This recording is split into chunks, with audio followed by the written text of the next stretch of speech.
आप जानते हैं कि पार्टी द्वारा, पार्टी के विधायकों द्वारा अपने अपने स्तर पे दिल्ली की अलग अलग विधानसभाओं में सुंदरकांड का कार्यक्रम हुआ करता था। पार्टी ने अब एक नया संगठन बनाया है। आपको जैसे मालूम ही है कि दोबारा से संगठन दिल्ली के अंदर बनाया गया है और उसके साथ ही एक स्ट्रक्चर्ड तरीके से सुंदरकांड का कार्यक्रम चलाया जाएगा। कल यानी कि 16 जनवरी को मंगलवार है, दिल्ली की सभी विधानसभाओं के अंदर आम आदमी पार्टी का संगठन वहाँ के विधायक, पार्षद साथी और संगठन के पदाधिकारियों के साथ भव्य सुंदरकांड के कार्यक्रम का आयोजन करेंगे। मैं आप लोगों के माध्यम से दिल्ली के लोगों को, उनके परिवार वालों को आमंत्रित करना चाहूँगा कि वे भी बढ़ चढ़ के इस सुंदर भव्य सुंदरकांड के कार्यक्रम के अंदर हिस्सा लें। आज मकर संक्रांति है।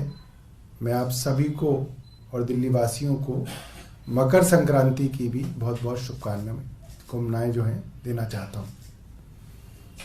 इसके बारे में थोड़ा डिटेल बता दीजिए कि क्योंकि अभी राम मंदिर का प्राण प्रतिष्ठा है, उस दौरान आम आदमी पार्टी ये कदम उठा रही है, कब तक ये जारी रहेंगे और कैसे इसका कार्यक्रम होगा? 16 तारीख को होकर सिर्फ एक बार होना है या उसके आगे भी ये जारी रहेगा? जी, बीच बीच में हमारे बहुत सारे विधायक हैं जो अपने कार्यालयों के अंदर या कुछ मंदिरों के अंदर इस कार्यक्रम को करते हैं, मगर अब पार्टी ने तय किया है कि इसको एक तय तरीके से किया जाएगा। तो हर महीने जो है मंगलवार को हर विधानसभा के स्तर पे, उसके बाद इसको वार्ड के स्तर पे और उसके बाद इसको मंडल के स्तर पे, हर मंडल में इस कार्यक्रम को किया जाएगा।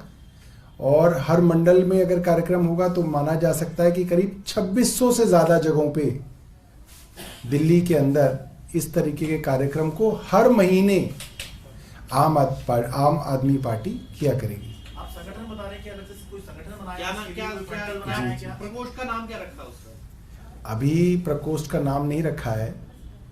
प्रकोष्ठ का नाम हमने पहले ही रखा हुआ था, वही उसी नाम से आगे चलेंगे। मगर फिलहाल प्रकोष्ठ को ना आगे करके आम आदमी पार्टी का जो संगठन है वही जो है इस कार्यक्रम को अलग अलग मंडलों में किया करेगा। कहीं पे सुंदरकांड किया जाएगा तो कहीं पे हनुमान चालीसा की जाएगी। मगर कल जो है सभी विधानसभाओं के अंदर सुंदरकांड का कार्यक्रम जो है दोपहर में जनरली लोगों ने रखा है। हर हफ्ते हुआ करेगा? हर महीने हुआ करेगा जी, हर महीने के पहले मंगलवार जी। ये अभी सिर्फ दिल्ली के लिए है या पूरे देश में भी इसे शुरू करने का? अभी दिल्ली से शुरू करेंगे। सर दूसरा कब तक चलेगा सर? चलता रहेगा अभी निरंतर। सर मायावती को लेकर ये चल रहा था कि वो इंडिया अलायंस का हिस्सा होंगी, लेकिन आज मायावती ने ये साफ कर दिया कि वो इंडिया अलायंस का हिस्सा नहीं रहेंगी। बहुत सारी चीज़ें उन्होंने कही हैं अलायंस को लेकर भी और सरकार को लेकर भी, लेकिन मायावती का ना होना, इसको लेकर आप क्या कहेंगे? इसके ऊपर हम कुछ नहीं कहेंगे। फिर भी एक अहम हिस्सा है जिसको लेकर इंडिया अलायंस के तमाम नेता नहीं, वो इंडिया अलायंस के अंदर वो पहले ही साफ कर चुकी थी कि वो इंडिया अलायंस में नहीं रहेंगी। एमसीडी प्रस्ताव ला रही है कि स्टैंडिंग कमेटी की पावर जो है हाउस को ही दे दी जाए। क्या कानून ऐसा किया सकता है सरकार के हिसाब से? देखिए, ये बहुत ही लॉजिकल बात है। जो स्टैंडिंग कमेटी है उसकी जो पावर्स हैं वो हाउस से ही डिराइव होती हैं। कोई स्टैंडिंग कमेटी कहीं और से नहीं आती है, वो हाउस की ही चुनाव से निकली हुई ये कमेटी है। अब पिछले 1.5 साल से स्टैंडिंग कमेटी का मामला सुप्रीम कोर्ट के अंदर और अन्य विवादों में फंसा हुआ है। जिस तरीके से गलत कानून का हवाला देते हुए भारतीय जनता पार्टी ने एल्डरमैन को स्टैंडिंग कमेटी के चुनाव में वोट डलवाने की कोशिश की और सुप्रीम कोर्ट ने उसको रोका। और बाद में एल्डरमैन कैसे चुने जाएंगे, एल्डरमैन कौन अपॉइंट करेगा, एल्डरमैन कहां वोट डालेंगे, स्टैंडिंग कमेटी कैसे बनेगी, सुप्रीम कोर्ट के अंदर यह मामला लंबित है। अब पिछले कई महीनों से बहुत सारे ऐसे निर्णय हैं जो एमसीडी में नहीं हो पा रहे हैं क्योंकि स्टैंडिंग कमेटी नहीं है। बजट भी पहले स्टैंडिंग कमेटी में पास होता है, फिर एमसीडी में पास होता है, हाउस में पास होता है, बजट मान लिया जाता है। मगर अभी अभी आपने कुछ दिनों पहले देखा, बिना स्टैंडिंग कमेटी के बजट हाउस में रख दिया गया। उससे पिछले साल देखा गया, बिना स्टैंडिंग कमेटी के ही बजट जो है एमसीडी के हाउस में पास हो गया। बजट से बड़ी तो कोई चीज नहीं होती। जब बजट आप पूरा का पूरा बिना स्टैंडिंग कमेटी के बना सकते हैं, पास कर सकते हैं, तो बाकी जो निर्णय हैं वो भी हाउस के अंदर पास हो सकते हैं। जो पूरी की पूरी गवर्नेंस का जो स्ट्रक्चर है उसका मूल सिद्धांत ये है कि काम होने चाहिए। तो काम अगर रुक रहे हैं तो आप हाउस को एम्पावर किया जाए, हाउस निर्णय लेगा, हाउस को एम्पावर किया जाएगा, फिर जो भी मामले आए करेंगे वो हाउस उसके ऊपर जो है वोट डाला करेगा। अगर हाउस को मंजूर है तो वो काम होंगे, हाउस को मंजूर नहीं है तो वो काम नहीं होंगे। सर, एक ये आरोप आप लोगों के ऊपर लगेगा कि राम मंदिर के उद्घाटन में नहीं गए, प्राण प्रतिष्ठा में नहीं गए, लेकिन उसको कॉम्पनसेट करने के लिए आप सुंदरकांड का पाठ करवा रहे हैं। क्या यही सोच है क्या इसके पीछे? ये आरोप जो है नहीं लगेगा। न्योता मिला और अगर मिलेगा तो क्या जाएंगे मुख्यमंत्री? अभी तक मिला है, इस पर थोड़ा कर देंगे कि न्योता मिला या नहीं। जैसे ही कोई निर्णय होगा आपको बताया जाएगा। न्योता आया नहीं आया बता दीजिए। मुझे तो नहीं आया। सर आपके सांसद हरभजन सिंह, उन्होंने कल पीएम मोदी का धन्यवाद किया, बधाई दी। कह रहे बेसब्री इंतजार कर रहा हूं 22 जनवरी का। वो भी इंतजार कर रहे हैं जैसे सब लोग इंतजार कर रहे हैं, तो क्या कहना चाहिए? तो मैं भी आप सबको बधाई देता हूं इस चीज की। इसके अंदर बधाई देने में तो कोई हर्ज नहीं। मैं आप सब लोगों को, पूरे देशवासियों को आम आदमी पार्टी की तरफ से बधाई देता हूं कि राम मंदिर के अंदर प्राण प्रतिष्ठा हो रही है। ये बहुत खुशी की बात है, ये बहुत गर्व की बात है। हम सब लोग बहुत खुश हैं। और बताइए सर, क्या आप लोग जाएंगे? क्या दोनों लोग जाएंगे?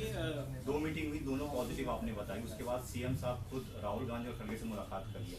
तो क्या ये इस बात का इशारा है कि कांग्रेस और आम आदमी पार्टी के फाइनल मोहल्ला के सीट बंटवारे को लेकर या अभी भी कुछ और मीटिंग बाकी है? नहीं, मुझे नहीं लगता कि मुख्यमंत्री जी और राहुल गांधी जी और खड़गे साहब ने सीटों का डिस्कशन वहाँ पे किया होगा। वो तो एक अलायंस पार्टनर्स की मीटिंग थी।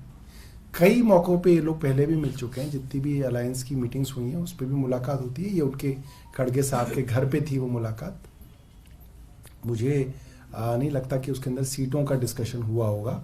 मगर ये बात है कि ये दोनों अलायंस पार्टनर्स एक दूसरे के प्रति बहुत ज़्यादा पॉजिटिव हैं और सारी बातें जो हैं बड़े अच्छे पॉजिटिव माहौल के अंदर हो रही हैं। कंक्लूजन पे जल्द निकलेंगे और मीटिंग्स होंगी? क्या होगा? क्या फॉर्मूला आप लोग डिस्कस कर रहे हैं सीट शेयरिंग का, अगर आप बताना चाहें? क्या ऐसा कुछ है कि अभी कोई बहुत ज़्यादा जो है इसके ऊपर जो है कोई ऐसी चीज़ नहीं निकली है जो आप लोगों के साथ शेयर की जाए। डिस्कशंस चल रहे हैं दोनों पार्टीज के। आप लोग पॉजिटिव हैं कि सीट शेयरिंग होनी चाहिए दिल्ली पंजाब के अलावा गोवा, हरियाणा और गुजरात में? हम लोग अलायंस के लिए बहुत पॉजिटिव हैं। वो लोग भी पॉजिटिव हैं। कांग्रेस भी पॉजिटिव है। सर, चौथा समन जारी हो गया आज 15 तारीख को, 18 को है। सीएम जाएंगे या फिर? सीएम जो हैं अपने कानूनी सलाहकारों से इसके बारे में मशवरा कर रहे हैं और जो भी कानूनी सलाह मिलेगी, जो भी लीगली साउंड एडवाइस उनको मिलेगी, वो उसका पालन करेंगे। आप गैरकानूनी बता चुके हैं इस नोटिस को, क्या कहेंगे? आपको लगता है कि अभी भी जो सवाल पूछ रहे हैं अरविंद केजरीवाल, उसके जवाब ईडी देगी आपको, या जो पहले से आपने सवाल मांगे हैं वो मिलेंगे आपको? मुझे सवाल समझ में नहीं आया। मुख्यमंत्री अरविंद केजरीवाल ने ईडी से कहा था कि आप सवाल लिखकर भेजिए। जी, क्या आप चाहते हैं कि वो सवाल लिखकर भेजे ईडी? मुझे नहीं मालूम कि उन्होंने सवाल लिख के भेजे या नहीं भेजे। अच्छा होता कि अगर वो सवाल लिख के भेजते। मुझे मालूम नहीं है कि क्या लिख के भेजा है। अच्छा ठीक है, एक सवाल जो पहले रह गया था वो ये कि क्या राम मंदिर प्राण प्रतिष्ठा में आप जाएंगे अगर निमंत्रण आता है तो? ये तो बड़ा हाइपोथेटिकल सी बात है। आपने अभी कुछ तय नहीं किया? निमंत्रण मिला है सर ये बता दीजिए निमंत्रण मिला है नहीं मिला है, जाने का फैसला आप कर लीजिएगा, लेकिन मिला है नहीं मिला है बता दीजिए। मेरी जो बात हुई थी, मैंने आपको पहले भी बताया, एक बार मेरी सीएम साहब से चर्चा हुई थी पिछले हफ्ते, तो उनको टेंटेटिवली ये कहा गया था कि आप अपना समय ब्लॉक कर लीजिए। ठीक है, बाद में कोई अपडेट नहीं सर इस हफ्ते पूरा। फिर मेरी उनसे चर्चा नहीं हुई है इस बारे में, मगर ये आखिरी चर्चा मेरी उनसे हुई थी। बहुत बहुत धन्यवाद। ठीक है। जय श्री राम।